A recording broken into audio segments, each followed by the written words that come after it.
This is lecture 2.5 for Math 980, and today we're going to talk about order of operations.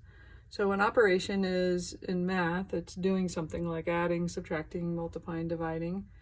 And there's a specific order. If you have a whole bunch of things to do in the same sentence, then you need to follow a certain order. And the reason that we do this is so that, if you solve a problem here and someone solves a problem in Germany or something like that, that you'll come to the same answer because we've all made an agreement on the order in which we will solve the items within the problem.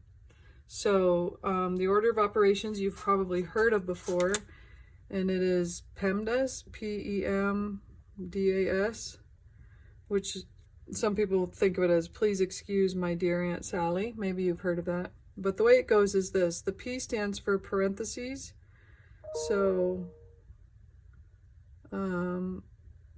maybe I should, actually, I'm going to write it this way. So the P stands for parentheses.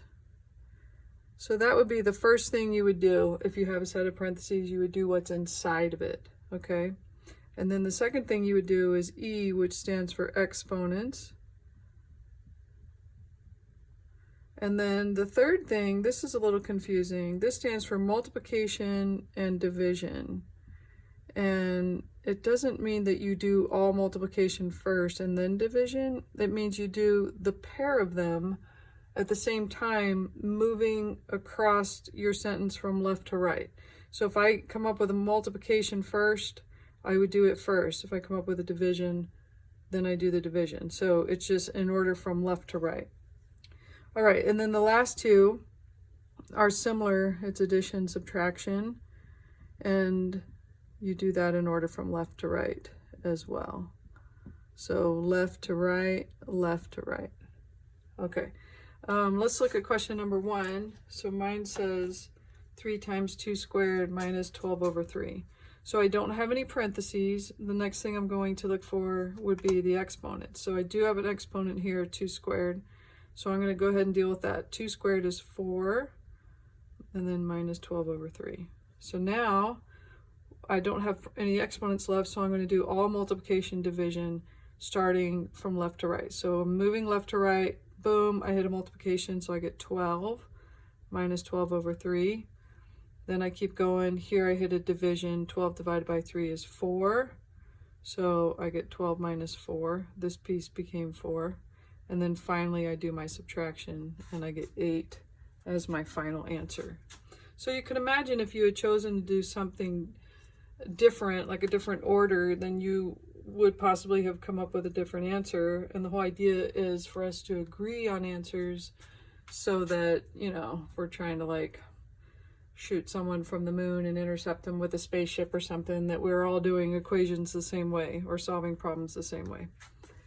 So let's look at question number 4, and it is a little more complicated because it's got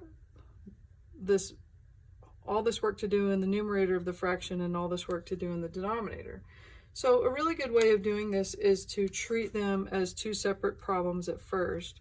So what I'm going to do is I'm going to look at just the numerator, the numbers in the top. So notice I don't have parentheses. I have exponents, right? So I'm going to go 6 times 6, which is 36, minus 49. And then 36 minus 49 is negative 13. So I'm done with the top. Then I'm going to do the bottom. Oh, notice I have parentheses. I'll deal with that first. Negative 3 plus 4 is 1. So I have 13 times 1. Then I'm going to do the multiplication, which is 13. And then I can do this division last. So when you have a big fraction like that, you can deal with just the top, simplify it first, then simplify the bottom, and then do your final division there. So my answer is negative 1. Let's look at problem number 10.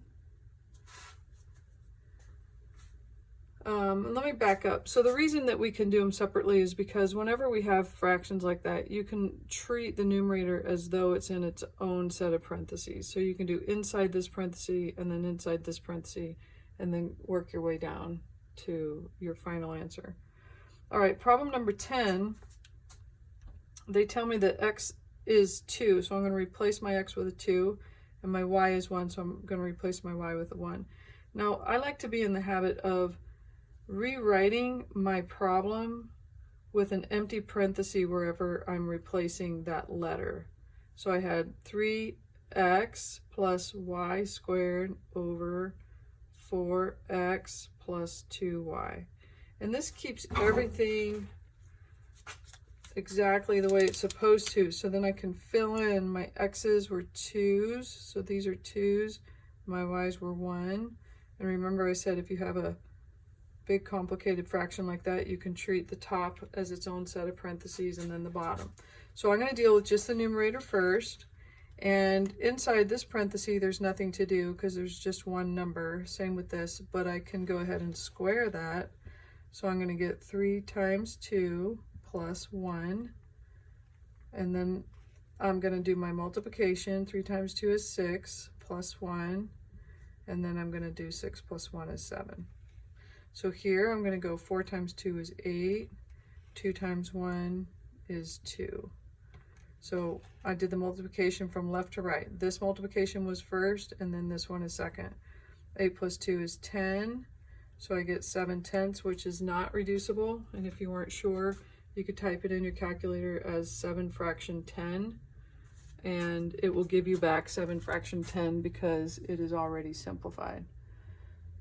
So let's move to question 15. The last couple of questions are story problems, but they're pretty easy. They just give you a formula and you plug in the values that they give you. So in this case, this formula is the Mosteller formula for calculating adult body surface area. And it's B equals the square root of HW over 3131. Where B is the individual body surface area in square meters, H is the individual's height in inches, and W is the individual's weight in pounds. So it says find the body surface area of an individual who is 59 inches tall. So they gave me their height. So I'm going to rewrite this as B equals the square root of parentheses, parentheses over 3131. So my height, they told me for mine was 59 and my weight was 139.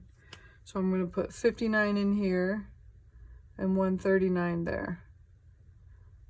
Okay. So in this case, we're going to work inside the square root first and then take that final square root. And this is a little bit weird. It doesn't feel like it quite follows the order of operations, but inside a square root, the entire thing is considered a group, so it'd be like a parentheses.